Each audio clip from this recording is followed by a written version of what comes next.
Hey lovely bakers, just jumping on today to talk a little bit about types of fondant and have a crack at just a bit of creativity with our lingerie cutters. So I've been playing around a little bit with the Coles brand icing after seeing some posts online about how good it was or the pros and cons, and of course I've also got my go-to queens. So what I did discover when I was decorating these stamps the other day, I tried doing it all in Coles, and I've got to tell you, I didn't have much success. I found it was beautiful to two-tone with. It had too much elasticity. When I was lifting the stamp off the fondant, it actually was pulling the base fondant up and stretching it all out of shape, so it just wouldn't work.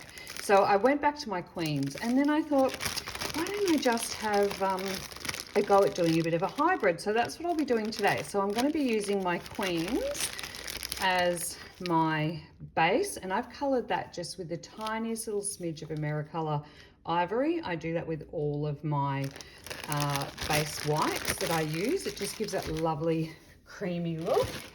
And then I'm using the Coles brand icing, which is this here. I just mixed this up like probably 4 or 5 hours ago, and look how buttery that is. No going in the microwave or anything.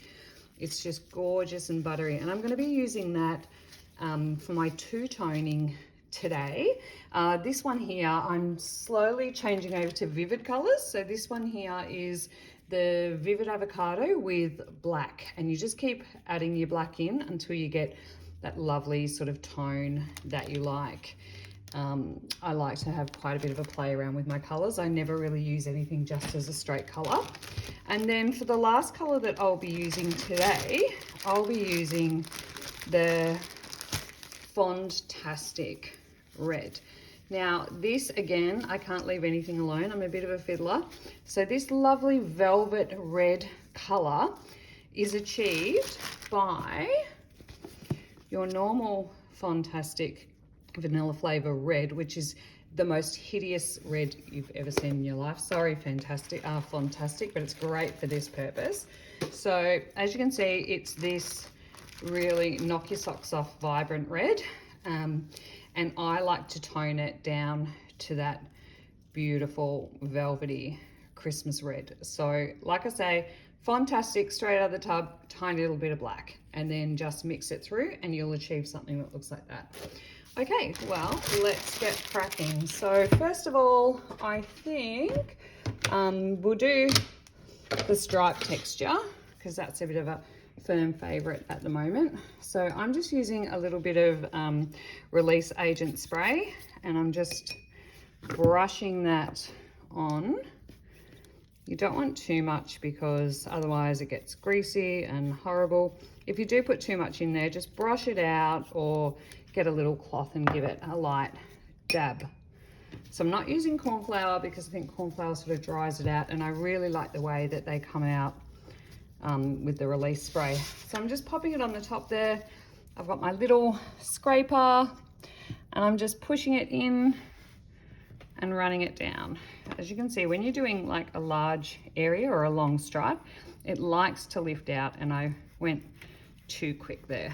So I'm just slowing it down, refilling. I'm gonna go one way for a bit. Oh, my table's wobbly, I'm so sorry.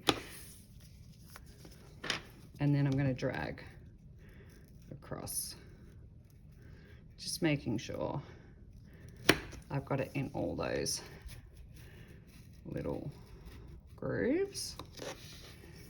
Hope you can see what I'm doing there. Like I say, this table is a bit super duper wonky. If you see that it's lifting, just slow down with your scraping. Now the channel in this it's quite deep because I like that real lift of variation in the texture for this one. So I'm just gonna make sure I'm pushing it all the way into, whoops, and I lifted that one out. Lifted that one out. And lifted that one out.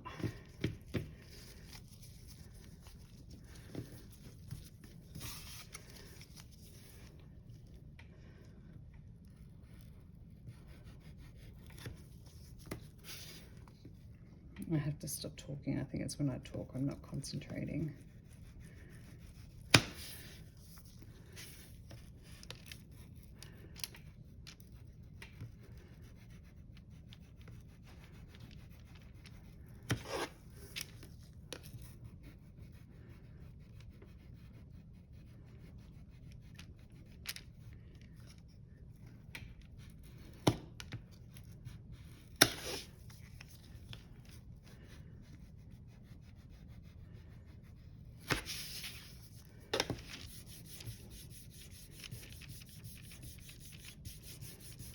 You just want to make sure you've just got an area that is big enough to do the section that you're doing, and don't go too crazy and fill everything up, because otherwise you're just going to ruin the fondant that you've got around your edges.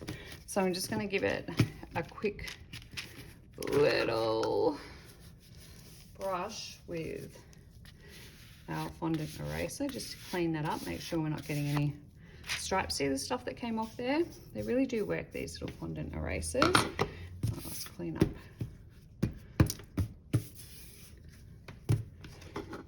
Okay, so then I'm going to get my base, which is the Queen's, and I'm going to pop that down.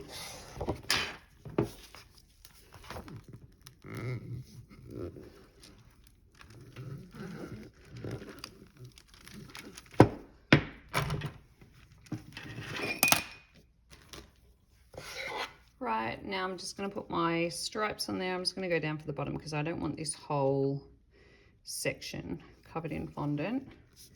Just going to give him a bit of a press.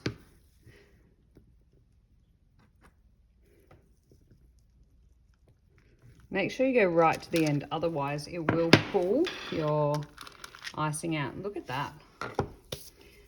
Now I am going to get, I think we'll do this cutter. So I'm going to do this in two sections. So I'm going to do this top little bit here. I love these because there's just so many ways to be creative with such a lovely looking stamp like this. And then I'm going to pull that up. Then I'm going to get my circle cutter and I am going to just make like a bit of a bust out of that top. And I'm going to press that down. So you can see I've got like a bit of a bikini look there. And then I just want a little bit of a waist on those pants. So I'm just going to do that there. Lift my icing away. See, if you overfill your stamp like too much of your area, you're going to waste way too much fondant with, you know, excess that you're not going to use. So I will roll this together in something that I can tint in a lovely green that I don't really need to worry about the color that I've used. And then I've saved the rest of my white fondant there.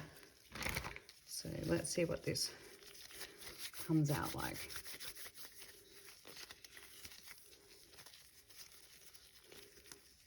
Not bad, like a nice pale eucalyptusy color. I can use that later. I'll pop that to the side. Okay, so we've got our two little shapes there that we've gone with, and I'm going for a bit of a like a naked cookie look here because I think it's just something a little bit different. So I'm just going to loosen the bottom so I can work with them. I remember to put corn flour on my slide this time. And then I'm just going to get these and just, can you see, I'll try and lift that up.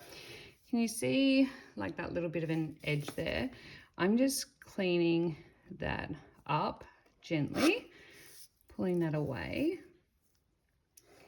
Same on that edge. I mean, you can do that outside with your cutter, but because you've cut some of the integrity away from the inside of the stamp, it will sort of distort a bit. So I suggest just doing this by hand, a little bit fiddly, but I think it looks really cool when it's finished. I think these are great for, like, you can do like lingerie or bathers. Obviously they're a little bit more sophisticated, so probably not kids party kind of stuff, but perfect for teens and weddings and stuff like that. Okay, so then I'm just getting out, so this is cookie clay. It's not a baked cookie. I just didn't have time, and I'm just sort of doing this on the fly, which is why I love the cookie dough, the cookie clay by Boss in Bosses. I'm just going to pop that on there. Of course, I'll be putting water on there, but because I'm doing this on cookie clay, I want to be able to reuse it. But this is just to sort of show you what sort of concept you can achieve just with a cutter and a bit of creativity.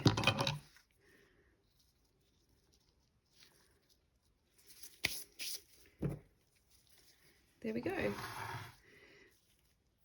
I think she looks pretty damn gorgeous. Have a fabulous day, beautiful bakers, and I'll be back with more tips and tricks soon.